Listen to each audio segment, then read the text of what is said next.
আজকে আমরা ক্লাস 10 এর তড়িৎ বিশ্লেষ্য চ্যাপ্টারের কোশ্চেনগুলো সলভ করব। তাহলে প্রথমে আমরা দেখতে পাচ্ছ যে তড়িৎ বিশ্লেষ্য যে ইলেকট্রোলাইট চ্যাপ্টারটা রয়েছে সেখানকার প্রথমে এমসিকিউগুলি বলছে কোনটি মৃদু তড়িৎ বিশ্লেষ্য পদার্থ। এখানে আমরা অপশনগুলোতে যেগুলো দেখতে পাচ্ছি সেটা হচ্ছে hydrochloric acid, ammonium chloride, sodium hydroxide এবং অ্যাসিটিক অ্যাসিড। তো তোমাদের এখানে উত্তরটা হয়ে যাবে অ্যাসিটিক অ্যাসিড হচ্ছে আমাদের মৃদু তড়িৎ বিশ্লেষ্য, অর্থাৎ বলছে উইক ইলেকট্রোলাইট। তারপরে আমরা দ্বিতীয় কোশ্চেনে চলে আসবো, কোনটি তড়িৎ অবিশ্লেষ্য, অর্থাৎ কোনটি তড়িৎ অবিশ্লেষ্য অর্থাৎ কারেন্ট ফ্লো করে না।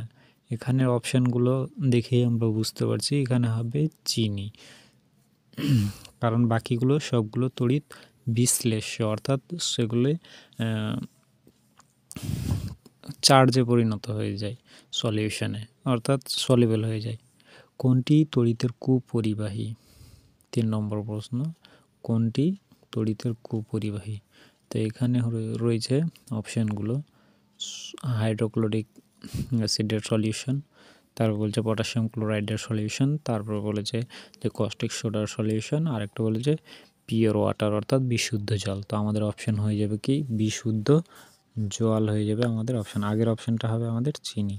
তারপরে আমরা চলে আসবো 4 নম্বর কোশ্চেন, যে অ্যাসিড মিশ্রিত জলের তড়িৎ বিশ্লেষণে ক্যাথোড ও অ্যানোডে উৎপন্ন গ্যাসের আয়তনের অনুপাত।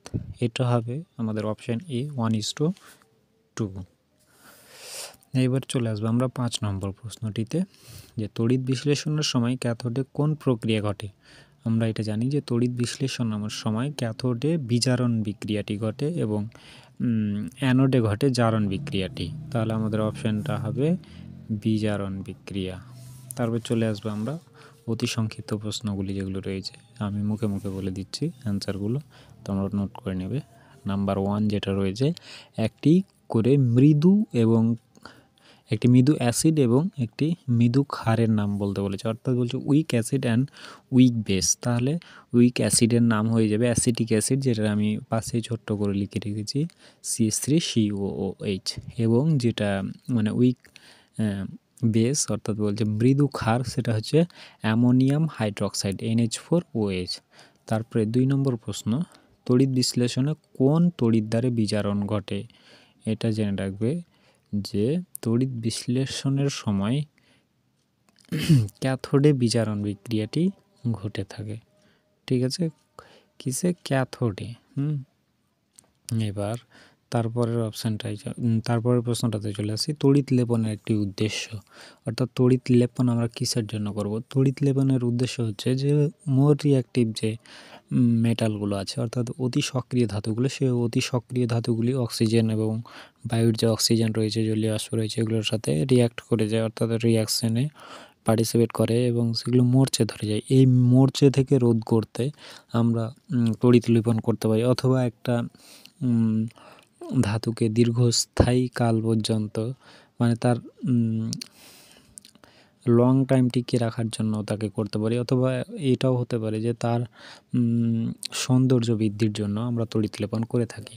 তারপর হচ্ছে যে পারদ ও খাদ্য লবণের মধ্যে কোনটি তড়িৎ বিশ্লেষ্য। তো এখানে খাদ্য লবণ হবে তড়িৎ বিশ্লেষ্য, তার সংকেতটা আমরা জানি যে সোডিয়াম ক্লোরাইড হচ্ছে NaCl, যেখানে তাকে যদি দিই আমরা তাহলে সেখানে Na+ এবং Cl- দুটো আয়ন উৎপন্ন করবে, অর্থাৎ একটা ক্যাটায়ন এবং অ্যানায়ন। এই ক্যাটায়ন এবং অ্যানায়নগুলি তড়িৎ পরিবহন করবে, কিন্তু সে পারদ করবে না।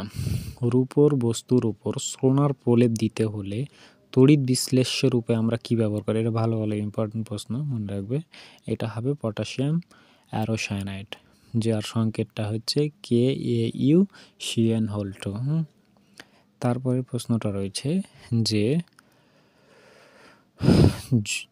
রূপোর বস্তুর উপর, এটাতে পড়লাম, জলীয় দ্রবণে কপার সালফেটের বিয়োজনে কি ঘটে। তা আমি এখানে ছোট্ট করে লিখে দিচ্ছি, মনে রাখবে। কপার সালফেট CuSO4, এটা আমরা জানি। এর যদি আমরা বিয়োজন করি তাহলে তোমরা মনে রাখবে যে বিয়োজনে উৎপন্ন হয় কপার 2+ আয়ন আর প্লাস SO4 2- মানে এটা হয় অ্যানায়ন, এটা অ্যানায়ন এবং এটা একটা ক্যাটায়ন উৎপন্ন হয়। ঠিক আছে, এবার পরের প্রশ্নটা রয়েছে অ্যানোড মোডে পাওয়া যায় এমন দুটি মূল্যবান ধাতুর নাম উল্লেখ করো। এটা ভালো ভালো ইম্পর্টেন্ট প্রশ্ন। 9 নম্বর প্রশ্নটা এটা হবে তোমাদের সিলভার, গোল্ড এবং প্লাটিনাম। তো আজকের মতো এখানেই।